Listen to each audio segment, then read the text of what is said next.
सिंहासन बत्तीसी आठवीं पुतली की कथा। रांगना रानी, तलवार और त्याग की कहानी। जैसे ही भोजराज आठवां कदम रखते हैं, प्रकट होती है आठवीं पुतली साहसी। ठहरो भोजराज, क्या तुम एक ऐसी रानी को पहचान पाओगे जो युद्ध भूमि में रणचंडी बनकर लड़ी, पर फिर सत्ता को त्याग कर जंगल में खो गई। सुनो विक्रम के काल की उस रानी की कथा। राजकुमारी सौम्या राजा विक्रम के मित्र, राज्य की पुत्री, बचपन से तलवार, घुड़सवारी और राजनीति में निपुण, सुंदरता में अनुपम पर उससे भी अधिक तेजस्विनी। राजा विक्रम ने बचपन में वचन दिया था, यदि यह पृथ्वी किसी स्त्री को राज्य के योग्य माने तो वह केवल सौम्या होगी। शत्रु राजा भानुराज ने हमला किया। राजा, मंत्री, सेनापति सब हताश थे।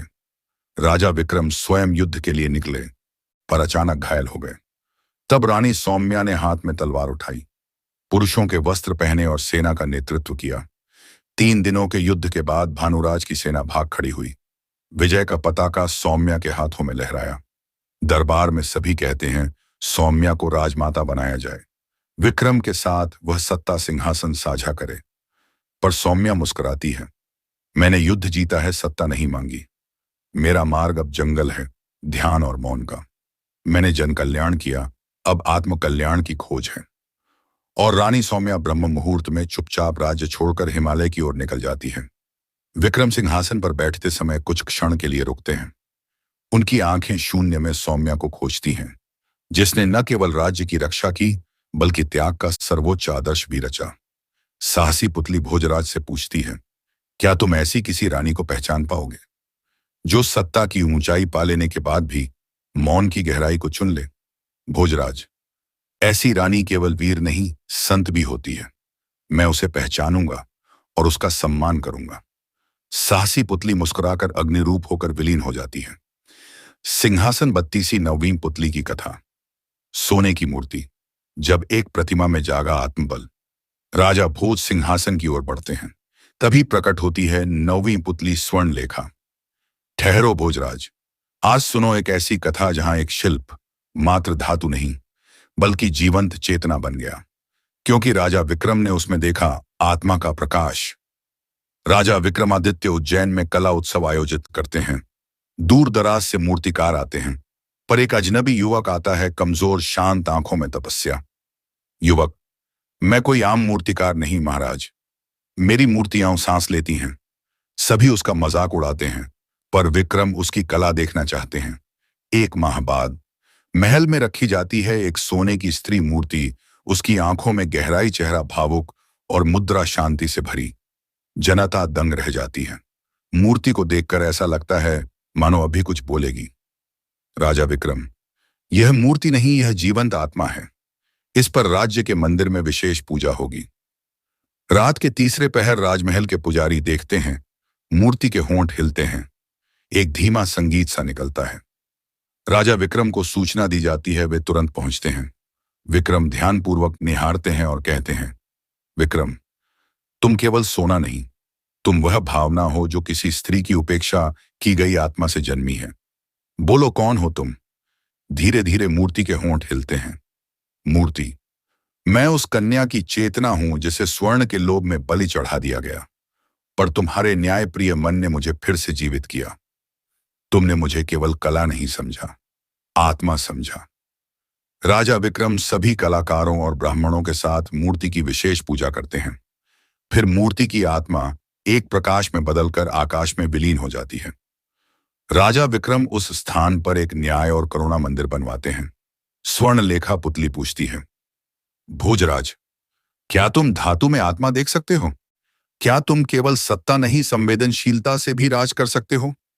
राजा भोज विनम्र भाव से, यदि आत्मा को देखने की दृष्टि न हो तो सिंहासन का क्या मूल्य? मैं प्रयास करूंगा हर मूर्त चीज में जीवन देखने का। स्वर्ण लेखा पुतली स्वर्ण प्रभा में विलीन हो जाती है। सिंहासन बत्तीसी 10वीं पुतली की कथा। साधु की परीक्षा। जब राजा को त्याग का पाठ मिला, राजा भोज जैसे ही सिंहासन की ओर बढ़ते हैं, प्रकट होती है 10वीं पुतली, तपोलता। ठहरो भोजराज, राजा होना आसान है, पर त्याग और संयम में ही असली राजधर्म की कसौटी है। सुनो, जब राजा विक्रम को एक साधु ने ऐसा पाठ पढ़ाया जो राजमहलों में नहीं पर जंगलों में सीखा जाता है। राजा विक्रम दरबार में राजकाज निपटा रहे हैं, तभी एक वृद्ध साधु प्रवेश करता है। साधु: महाराज, मैं आपसे कुछ मांगने आया हूं, लेकिन पहले आपकी परीक्षा लूंगा। राजगुरु हंसते हुए: साधु बाबा, परीक्षा लेने का काम तो हम पंडितों का है। विक्रम: नहीं गुरुदेव, हर याचक की बात सुनना राजा का धर्म है। बोलो साधु, कैसी परीक्षा? साधु: आने वाले 3 दिन तुम राजमहल छोड़ दोगे और एक सामान्य वेश में मेरे साथ जंगल चलोगे। वहां तुम्हें न राजा समझा जाएगा, न विशेष भोजन मिलेगा। विक्रम मुस्कुराकर: राज्य प्रजा के भरोसे है, पर धर्म आत्मा के भरोसे। मैं तैयार हूं। विक्रम वस्त्र बदलते हैं, साधु के साथ निकल पड़ते हैं। पहला दिन कांटों भरी राह, नंगे पैर चलना। दूसरा दिन तेज बारिश, विक्रम और साधु दोनों गीले वस्त्रों में कांपते हैं। तीसरा दिन भूखे प्यासे दोनों एक पेड़ के नीचे बैठे हैं। साधु गंभीर होकर: महाराज, अब आखिरी परीक्षा। यह लो रोटी का एक टुकड़ा, पर यह सिर्फ एक को मिल सकता है। विक्रम रोटी साधु की ओर बढ़ाते हैं: आपने मुझे सिखाया, अब यह आपका अधिकार है। तभी साधु तेज प्रकाश में बदल जाता है और एक दिव्य आकृति प्रकट होती है। साधु: राजा विक्रम, यह परीक्षा केवल तप की नहीं थी, यह जांच थी क्या तुम्हारा मन अहंकार से मुक्त है। तुम राज्य छोड़ सकते हो, भूखे रह सकते हो। यह सिद्ध करता है तुम केवल राजा नहीं, धर्म के रक्षक हो। फिर साधु आशीर्वाद देकर अंतर्ध्यान हो जाता है। विक्रम लौटते हैं, जनता उनका जय घोष करती है। पर अब विक्रम के नेत्रों में गहराई और चेहरा और शांत है। राजा विक्रम दरबार में: जिसे अहं त्यागना ना आए, वह राज्य क्या, आत्मा तक का स्वामी नहीं बन सकता। तपोलता पुतली राजा भोज से पूछती है: भोजराज, यदि तुम्हें भी एक दिन राज्य, सुख और प्रतिष्ठा छोड़कर सिर्फ धर्म और सत्य की राह पर चलना पड़े, क्या तुम चल सकोगे? राजा भोज गंभीर स्वर में: यदि सिंहासन के नीचे विवेक न हो, तो वह केवल सोने का सिंहासन है, राजधर्म का नहीं। पुतली तपोलता मुस्कुराते हुए अदृश्य हो जाती है। सिंहासन 32वीं 11वीं पुतली की कथा। मौन की आवाज। जब एक गूंगी लड़की बनी पूरे राज्य की रक्षक। राजा भोज जैसे ही सिंहासन की ओर बढ़ते हैं, प्रकट होती है 11वीं पुतली मौनवती। ठहरो भोजराज, राजा होना मतलब सबकी रक्षा करना। पर क्या आप पहचान पाएंगे उस नायक को जो बोल नहीं सकता पर सब कुछ समझता है? सुनो वह कथा, जब विक्रमादित्य के राज्य को बचाया एक गूंगी लड़की ने। गांव में एक 14 साल की गूंगी लड़की चंद्रा मिट्टी के खिलौने बनाकर बेचती है। बोल नहीं सकती पर हर चीज बड़ी तेजी से समझती है। उसकी मां बीमार रहती है, लोग उसे तिरस्कृत मानते हैं, पर राजा विक्रम को उसकी आंखों में कुछ खास दिखाई देता है। राजा विक्रम न दरबारियों से: इस बच्ची की आंखें बोलती हैं, ये असामान्य है। राजमहल में खबर आती है कि पड़ोसी राज्य का जासूस एक ब्राह्मण के वेश में राजधानी में घुस चुका है। वह किसी विशेष रसायन से पूरे नगर के जल को जहरीला करने वाला है, जिससे पूरा राज्य बीमार पड़ जाएगा। राजगुरु: महाराज, हम नहीं पहचान पा रहे, वह किसी भी रूप में हो सकता है। चंद्रा मंदिर के पीछे बैठी होती है। तभी वह देखती है एक साधु रात में एक कुएं में कुछ डालता है। उसे शक होता है। वह दौड़ती है पर कुछ बोल नहीं सकती। फिर वह मिट्टी से एक झांकी बनाती है, साधु कुआं और काला पानी। वो महल पहुंचती है, मिट्टी की झांकी राजा के सामने रखती है, इशारे से सब समझाने की कोशिश करती है। राजा विक्रम चौंक कर: क्या ये साधु कुएं में जहर डाल रहा है? राजा तुरंत सैनिक भेजते हैं, जांच होती है और वही साधु रंगे हाथों पकड़ लिया जाता है। जहर फैलने से पहले कुएं को बंद कर दिया जाता है। चंद्रा को महल बुलाया जाता है। राजा विक्रम उसकी आंखों में देखकर कहते हैं: विक्रम, मौन में भी शक्ति होती है। तू न बोल सकी पर तूने सबको जगा दिया। तू इस राज्य की रक्षक है। राजा उसे राज्य वीरांगना की उपाधि देते हैं और उसके लिए विशेष विद्यालय की व्यवस्था करते हैं। चंद्रा अब दरबार में एक प्रतीक बन चुकी है। उसकी मूर्ति मुख्य चौराहे पर स्थापित की जाती है। हर स्त्री और हर बच्चा अब जानता है, शब्दों से नहीं, कर्मों से पहचान बनती है। मौनवती पुतली राजा भोज से पूछती है: भोजराज, आपके राज्य में अगर कोई ऐसा आए जो बोल न सके पर सत्य बोले, क्या आप उसे पहचान पाएंगे? राजा भोज धीमे स्वर में: अब तक मैं आंखों की भाषा नहीं पढ़ता था, पर अब मैं मौन को भी सुन सकूंगा। पुतली मौनवती मंद मुस्कान के साथ अदृश्य हो जाती है। सिंहासन 32 12वीं पुतली की कथा। धर्म का चोर। जब चोरी भी न्याय का रूप बन गई।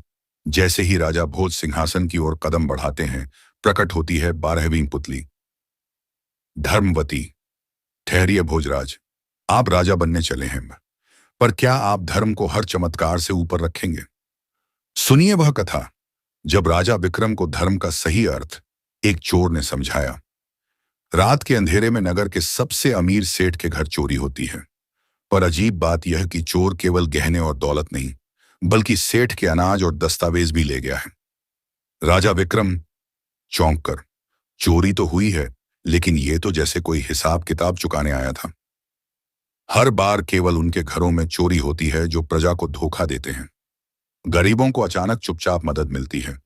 नगर में लोग उसे धर्म चोर कहने लगते हैं। राजा विक्रम एक योजना बनाते हैं। एक रात वे स्वयं भेष बदलकर उसी रास्ते पर निगरानी करते हैं। अचानक एक काले कपड़ों में तेज युवक आता है, चुपचाप एक अमीर साहूकार के घर से चोरी कर निकलता है। राजा पीछा करते हैं। राजा उसका रास्ता रोकते हैं। विक्रम, तू चोर है, मैं राजा हूं, पर तू गरीबों में ये धन क्यों बांट रहा है? चोर मुस्कुराकर, क्योंकि न्याय सिर्फ सिंहासन से नहीं, जमीर से चलता है। ये धन उन लोगों का है जो भूखे मर गए। मैंने किसी गरीब का एक दाना नहीं चुराया। राजा उसे पकड़कर दरबार में लाते हैं। तभी गांव की बुजुर्ग औरतें आती हैं। एक लंगड़ा बूढ़ा किसान, एक विधवा मां, सभी कहते हैं, महाराज यही है जिसने हमें रात में अन्न दिया। राजा चुप हो जाते हैं। राजगुरु बोल पड़ते हैं, यह अपराध नहीं, धर्म का कार्य है। यह धर्म की चोरी है जहां न्याय चोरी से भी ऊंचा होता है। विक्रम, तू चोर नहीं, तू इस राज्य का विवेक है। मैं तुझे अपराधी मानकर दंड नहीं दूंगा, बल्कि न्याय प्रहरी बनाकर अपने पास रखूंगा। राजा उसे एक नई पहचान देते हैं, गुप्त धर्माधिकारी। वह चुपचाप जनता की दशा पर नजर रखता है और राजा को सतर्क करता है। विक्रमादित्य हर निर्णय से पहले पूछते हैं, इसमें न्याय है या सिर्फ नियम? धर्मवती पुतली धीरे से पूछती है, भोजराज, क्या आप धर्म को सिर्फ वेदों और ग्रंथों से सीखेंगे या एक चोर से भी? राजा भोज, जहां न्याय है वहीं मेरा धर्म है, चाहे वह शब्दों में हो या चुपचाप कर्म में। पुतली धर्मवती मंद मुस्कान के साथ अदृश्य हो जाती है। अगर इस कथा ने आपको रुलाया और गर्व से सिर ऊंचा किया तो इसे शेयर जरूर करें।